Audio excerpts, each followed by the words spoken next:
Oi, gente rica. Diante da atual situação de guerra que estamos vendo e vivendo e que mexe e que vai se alastrar por todo mundo, e só ficarão indiferentes aqueles que apoiam essas atrocidades, porque têm a sua capacidade cognitiva completamente afetada, então eu decidi que o 41º episódio de Brilhantes Imortais vai ser sobre a vida de uma mulher ucraniana, que a Ucrânia também tem guerra há mais de um ano, né? E que ela deu a sua vida pela terra prometida e seus herdeiros. Ela é a Golda Meir, que nasceu em Kiev, quando ainda fazia parte do Império Russo, e hoje é a capital da Ucrânia. Ela nasceu no dia 3 de maio de 1998, de uma humilde família judaica, e aos 8 anos de idade ela foi morar com os pais nos Estados Unidos. E lá ela estudou assim, magistério, foi professora primária. Depois ela começou assim, o seu primeiro envolvimento com a política, quando ela participou do movimento sionista como delegada da seção americana do Congresso Judaico Mundial. Aí ela se casou, né, com Morris Mason em 1921. E aí eles se mudaram para a Terra Prometida, quando ainda estava sobre o domínio britânico. Quem conhece um pouquinho de história sabe que antes dos britânicos, a Israel estava nas mãos dos otomanos.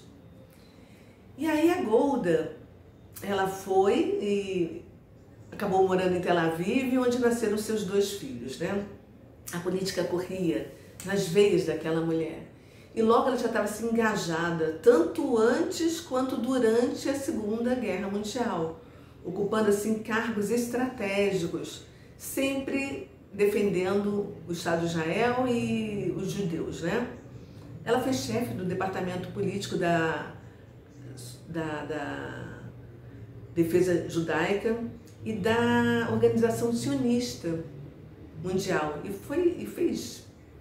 e negociou assim ativamente com os britânicos a permissão para que mais judeus pudessem voltar e ocupar o território, porque a Grã-Bretanha, com medo das reações dos árabes, estava assim, diminuindo a cota de imigrantes judeus. E aí ela foi assim, uma das grandes arrecadadoras da diáspora. Se você não sabe o que significa diáspora, eu vou te explicar. É assim, um deslocamento ou a dispersão do povo de Israel, ou de qualquer outro povo, né? Mas no caso a gente está falando de Israel, para todas as outras nações do mundo, de forma assim, forçada. Então a Golda, ela foi assim a maior coletora de dinheiro junta a todos esses judeus que estavam espalhados pelo mundo, para poder criar um fundo para a reconstrução de Israel.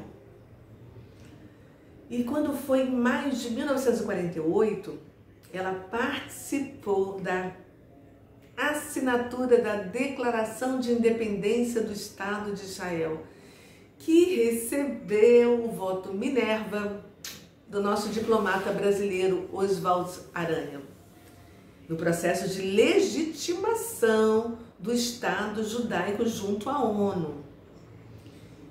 Israel tem várias ruas, né, com o nome dele, várias homenagens, até um pequeno museu. Teve uma vez que eu estacionei o carro na cidade de Beersheba, lá no deserto de Negev, né, para eu conhecer uma universidade, e quando eu vi, eu estava debaixo de uma placa com o nome do Oswald Aranha, né? Que honra esse homem para nós brasileiros. Enquanto aquele que sentou na cadeira do presidente, não vou nem falar, mas vamos voltar à Golda. E aí, tão logo Israel virou um Estado de fato e de direito, a Golda fez assim contatos com os vizinhos árabes para evitar uma guerra que estava bem iminente, né? Você sabe o que ela fez?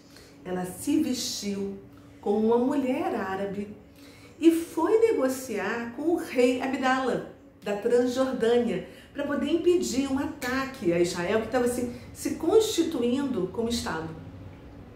Ela fracassou. Mas a determinação daquela mulher impressionou o mundo árabe por sua ousadia. E aí, quando começou assim o primeiro governo israelense, que foi através do primeiro-ministro Davi Ben-Gurion, ela fez parte da equipe dele e ela foi embaixadora israelense da antiga, extinta também, né, União Soviética. Depois ela foi ministra do Trabalho e Segurança Social e depois ministra dos Negócios Estrangeiros, além de ser representante máxima da delegação israelita nos Estados Unidos.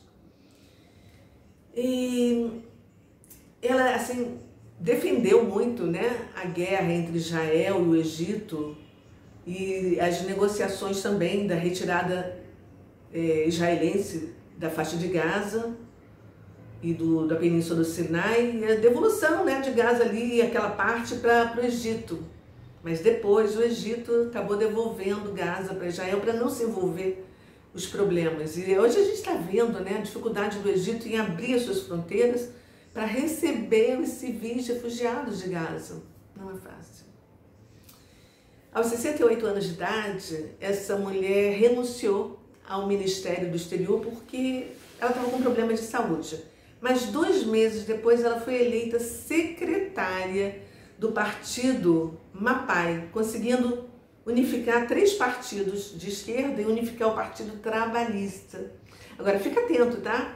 Porque o PT de lá é completamente diferente do que vemos aqui no Brasil. Lá os trabalhadores têm vez, são respeitados, são ouvidos, são participantes e o partido representa realmente os trabalhadores de fato e de direito e odeia a relativização do comunismo.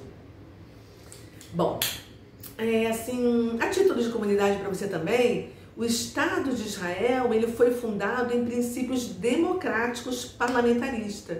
Lá eles têm um presidente, mas quem assim comanda mesmo e toma todas as decisões e quem decide mesmo é o primeiro-ministro, que atualmente é o Benjamin, né, Netanyahu. E são 3 poderes, o executivo, o judiciário e o legislativo. E eles chamam de Knesset, o legislativo. E hoje possui-se 120 cadeiras com vários partidos representantes que elegem o primeiro-ministro.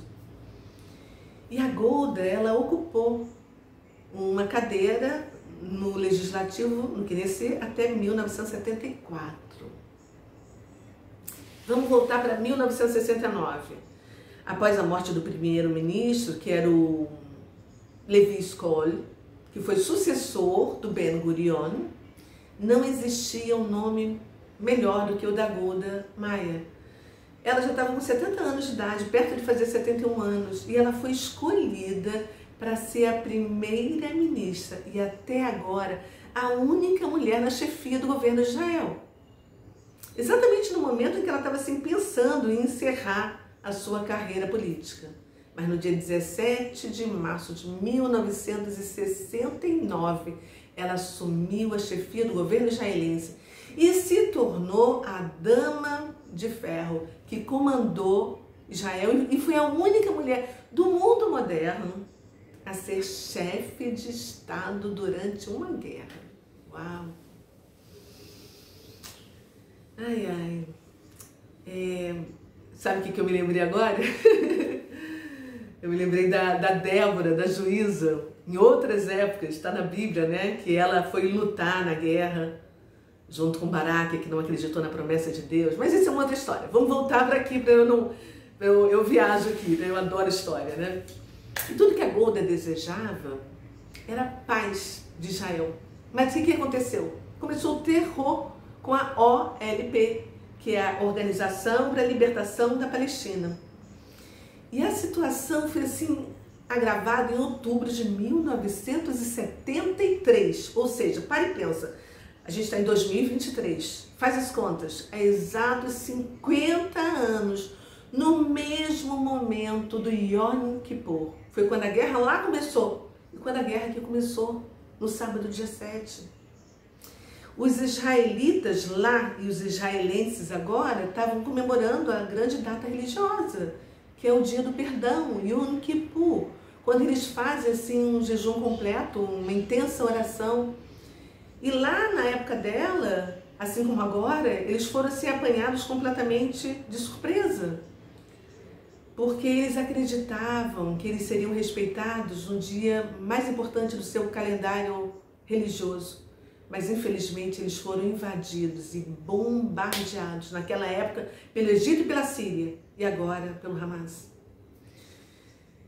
A guerra atual parece um déjà vu, né? Só que dessa vez com um terror diferente. E lá a Golda carregou o peso da derrota fulminante, assim, nos primeiros dias de guerra.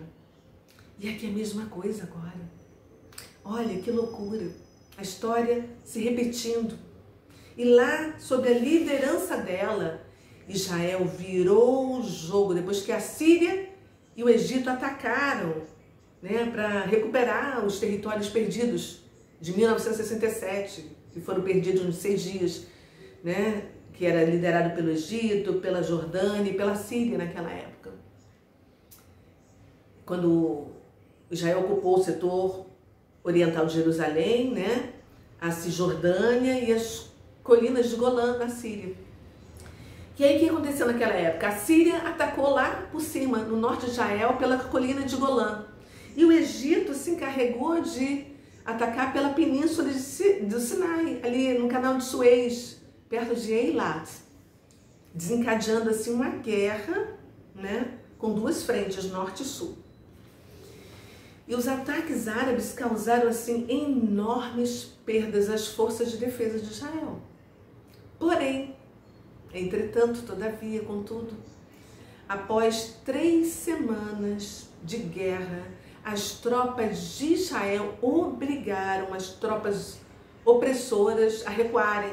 Eles penetraram no território sírio, a uns 32 quilômetros da capital de Damasco, que teve assim os seus subúrbios bombardeados, né? E a 100 quilômetros lá embaixo, na capital do Cairo, que é a capital egípcia, né? Recuperando os territórios perdidos para o Egito, ali no Sinai, né?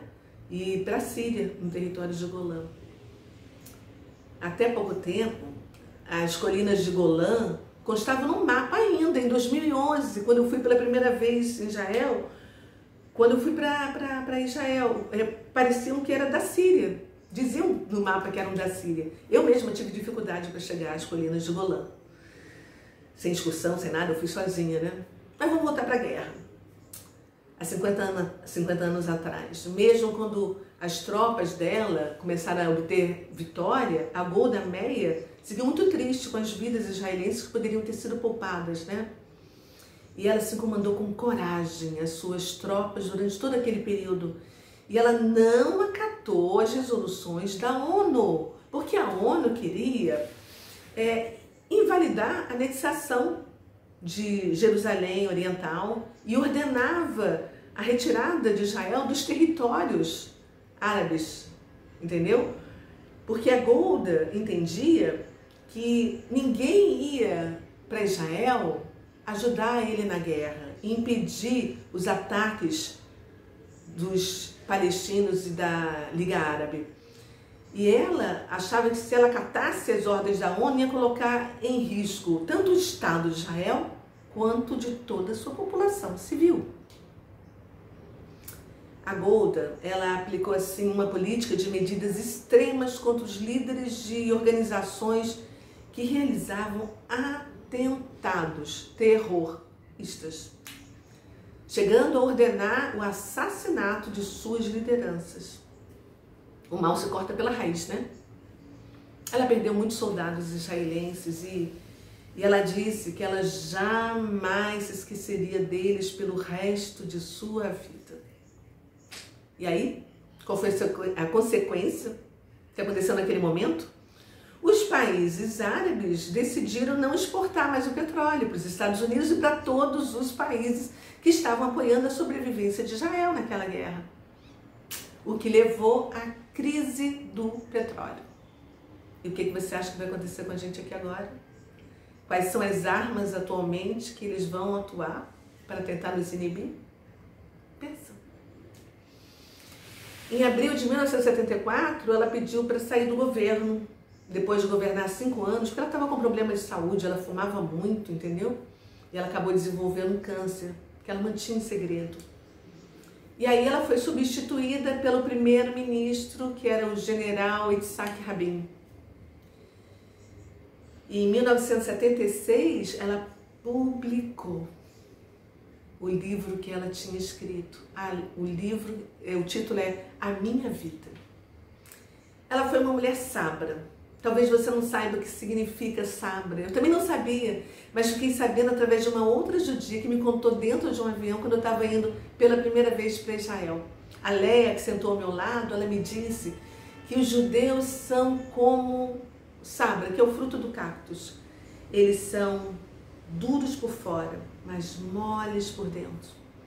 Eles são amargos por fora, mas doces por dentro. E a Golda Meir é agora também tema de um filme que deve estar sendo lançado, já foi lançado, não sei, eu quero assistir.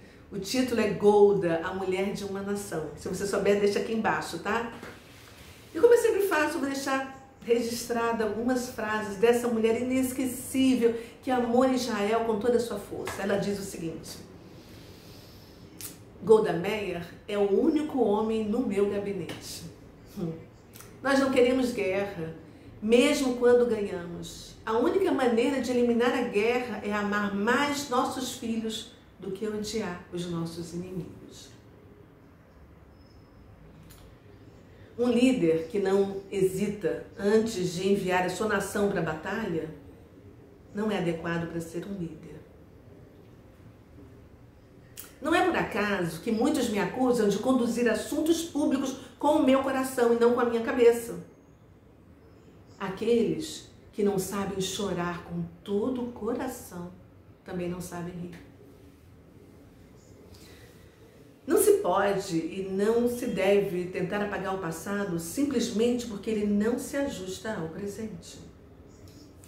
Os egípcios podiam correr para o Egito, os sírios para a Síria.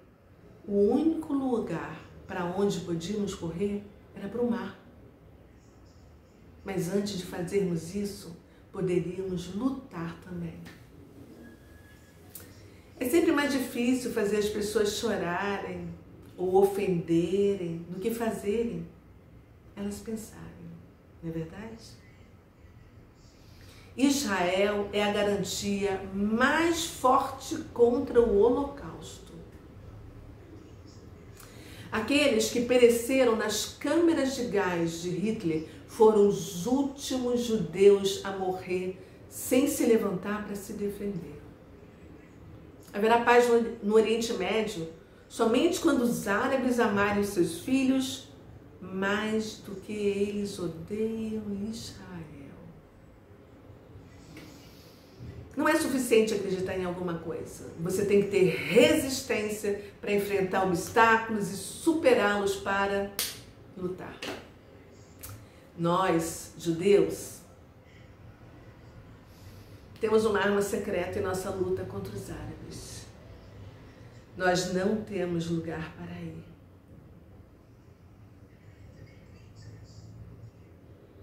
É melhor receber críticas do que condolências.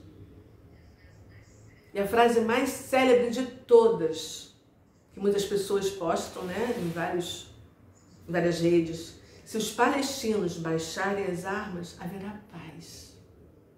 Se os israelenses baixarem as armas, não haverá mais Israel. Uau! Vamos continuar lutando para garantir a vida e a paz. A Golda foi uma mulher que viveu e morreu por Israel. E no dia 8 de dezembro de 1978, ela morreu de câncer em Jerusalém, quando tinha 80 anos de idade. E o seu corpo foi sepultado no Cemitério Nacional, lá no Monte Herzl, que significa o Monte da Recordação. E é lá também que está localizado o Yad Vashem, o Museu da Memória do Holocausto, que todas as vezes que eu fui a Jerusalém, eu fui lá visitar e eu saio sempre de lá assim, com o coração pequenininho, apertado, com a minha alma chorando. E hoje aqui, Eu tenho mesmo sentimento ao ver essas cenas terríveis que eu recebo no meu celular de vários amigos que estão lá ainda e de outras pessoas de todo mundo, né, desse massacre que está acontecendo em Israel. E como eu sempre faço, eu termino com a frase de uma pessoa muito especial. E hoje é de um amigo escritor, o Marcos Diniz, que me confidenciou o seguinte: passo a noite inteira sonhando com um planejamento, mas quando acordo... Será que isso acontece com você também? Pensa nisso. Bom, eu vou deixando um beijo para o Marcos Diniz e outro para você, que ficou comigo até agora. E eu peço para você deixar o seu like, para compartilhar esse vídeo com quem você ama, para que mais e mais pessoas conheçam, tenham a possibilidade de conhecer um pouco da história dessa mulher que amou, se dedicou a Israel e ao seu povo. Eu faço um último pedido para você também. Coloque seus joelhos no chão, eleve suas mãos para os céus e faça um pedido a Deus. Paz para Israel. Shalom. Foi. Até o próximo.